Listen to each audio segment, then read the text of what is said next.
We are about 15 minutes away, and I'm so excited to have the composer Carlos Simon here with me. Carlos and I go way back. I actually met him for the first time at the American Composer Orchestra Underwood New Music readings. And we were both composers there. I loved his music then, I love his music now, and I'm just thrilled to get to talk with him tonight. So Carlos, how does it feel to be at Ojai? Oh my God, it's incredible. The energy is amazing here. You know, people I think are just enthusiastic, you know, to be back and hearing live music. And you know, it's of course like a special place. It seems very magical to me, to be honest with you. Absolutely. I mean, I think you're exactly right. The magic is coming from like every angle, right? It's like we're all here together, we're all being safe, you know, we're masked, we're vaxxed, and we get to just hear music and celebrate being back together and having all this stuff. Yeah. And of course, some of that music is by you. So we've already heard your amazing piece, Between Worlds, for solo violin that Miranda Cookson was playing. Yeah. And then on Sunday at 5:30, we're hearing John Adams conduct Fate Now Conquers with the LA Chamber Orchestra. Could you tell us a little bit about both of those pieces? Maybe start with Between Worlds. Yeah, so Between Worlds, it's a piece that's inspired by the visual artist Bill Traylor, who was African-American visual artist who, gosh, he lived during, it was an American artist, but he lived to see America, you know, in so many, he was actually born a slave, and he lived to see, you know, to experience Jim Crow in Alabama, and his work really reflects that, you know, and so the piece is, it's really just it's one of many pieces. So it's just one, the piece itself is just one violin, but there are another, there's a piece for viola, there's another piece for cello, as well as double bass. Oh, wow. And I just wanted to capture the essence of his work, and through these solo pieces, you know, which were, in a way, if you look at his work, it looks very simple, but it has so much depth to it. You know, a lot of his pieces, a lot of his work, it was done on like very simple materials like cardboard, anything he could find. Oh, wow. But you know, you could see just what he experienced as an African-American male in, you know, the darkest time, I believe, of American history. Wow.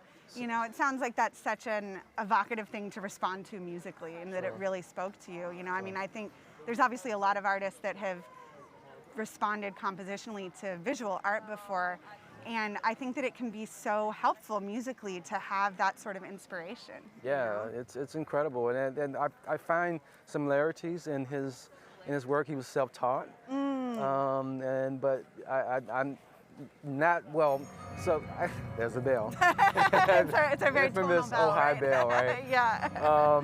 But I learned by ear, you know. Oh, I didn't start, you know, formal, you know, classical training until well into high school and college. And did you play piano or? I played actually Hammond organ. Oh, that's amazing. That was my first instrument, Hammond organ. Great. So my dad's a preacher. It's a little bit about my background. My dad's a preacher, and he started a church in Atlanta. Wow. And one of the things, one of the first purchases that he got was a Hammond organ, and he's like, hey, you have to play this instrument. That's incredible. And my family is very musical, so my uncles play, you know, aunts sing, everybody does something, basically. Right. But the church has always been a platform in which to perform and to celebrate music, and so it's sort of like a rite of passage. So I had to do that. Yeah, that's great. I mean, it's, you know, music is such a part of families and church in that way, and I think, you know, I grew up singing in church choir and accompanying my church choir, and that definitely got me in there at a very young age, you know, and just being able to make music with everybody. And then accept all the flaws and all. Right, exactly. So why don't you tell us a little bit about Fate Now Conquers as well? So Fate Now Conquers was commissioned by the Philadelphia Orchestra. Awesome. In a Beethoven year, you know, celebrating Beethoven's 250th anniversary. There were a lot of those concerts. That's right, yeah, but you know, they asked me to respond musically to Beethoven's symphonies, 4, 7, and 8. And so That's a lot. You had to respond to all of them in one piece? In 5 minutes. Oh my goodness. 5 minutes of music, right? That's quite the ask. Crazy, yeah. Totally, and it's the Philadelphia Orchestra, Wow. and it's Beethoven, and Oh my goodness. so I mean, there's lots of pressure here. That's a lot you know, of pressure. As a young composer, it's like, okay, what do we do here? So it took me like 3 months to get started. Oh, I'm sure. So intimidated. I mean, the fate there is like Exactly, very yeah. daunting. So I mean, I started from a place of where I knew Beethoven, and the first exposure to Beethoven was through my grandmother, you know. And I mentioned earlier, you know, I didn't start my formal training until well into college, and my grandmother knew that I loved Beethoven. Well, she knew that I wanted to kind of pursue classical music, and she knew she recognized that I lit up when I heard orchestral music, and so she bought a CD of all the masterworks. So Moonlight Sonata, Sure. you know, Prelude in C by Bach, Yeah. and that sort of thing. And one of the tracks was the second movement from the 7th Symphony of Beethoven. Oh man, I love that The movement. brooding chords, and I heard Absolutely. that, and I was just like blown away Right. by the sounds and how he was able to kind of sculpt. To sculpt, you know, the melody and different the counterpoint, and Right. I didn't know, I didn't have the language to explain it Sure, then, but sure. but it it hit me, Yeah. and so when the Philadelphia Orchestra asked me to respond to these particular symphonies, I said I have to do 7th Symphony. Good for Just you. because, you know, honor my grandmother, and but also like to honor the man. You know, I wanted to learn a little bit more about Beethoven as a person. So I read his personal journals, and I discovered a entry where he quoted Iliad and Homer. Oh. And he says, I'm paraphrasing here, he says, but fate now conquers, I am hers. And he wrote this in 1815, which, you know, he has like 10 years left to live. Right. He's completely deaf at this point, Right.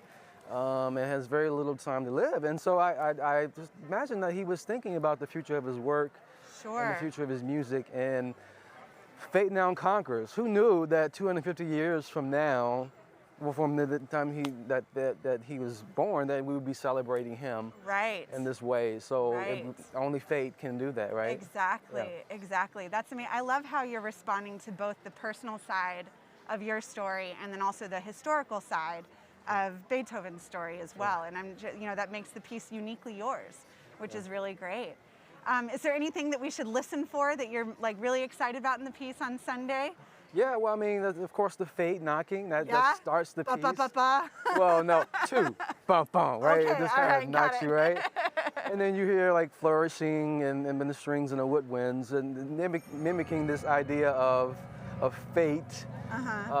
We don't really know what fate's gonna do, right? Right, It's just right. sort of something that is unpredictable, right? And so, yeah, I mean, there's a lot of different little things. Of course, you'll hear the main theme from the second movement of Oh, the 7th great. Symphony Great. and the horns.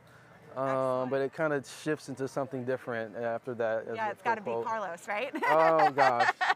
That's awesome. So Well- tell me about how you met John Adams and what your relationship with him has been like. So I met him through, so the commission came through, of course, the Philadelphia Orchestra, but the composer in residence, Gabrielina Frank, the Philadelphia Orchestra asked her to respond to all 9 symphonies in the Beethoven gosh. year. Of course, she was like, I They're can't. really big asks. Right, and she's like, I can't do this. Right. You know, so she graciously extended the opportunity to me and to other composers to respond to these symphonies in separate movements. The idea, well, first, it was kind of a learning experience. Sure, You know, sure. she crafted it very carefully. She's like, okay, we're going to have a reading session, a workshop. So we can try out these ideas. If they don't work, the composers, they can revise them later. Right. So we had a workshop. In the workshop, we didn't know this until like maybe 2 months before.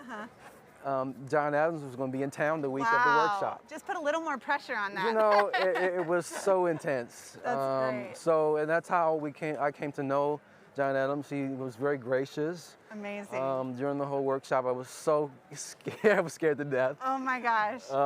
But you know, he was very kind, and he was like Yeah. offered suggestions during the reading session, and, That's and of course the great. musicians were really wonderful. So, And here you are? and here we are, That's almost 2 years amazing. later. That's so great. Well, Yeah. thank you so much, Carlos. It's so exciting to see you again, and I just can't wait to hear more of your music. Thank you, Sarah. That's so great awesome. to see you. Yeah. Yes.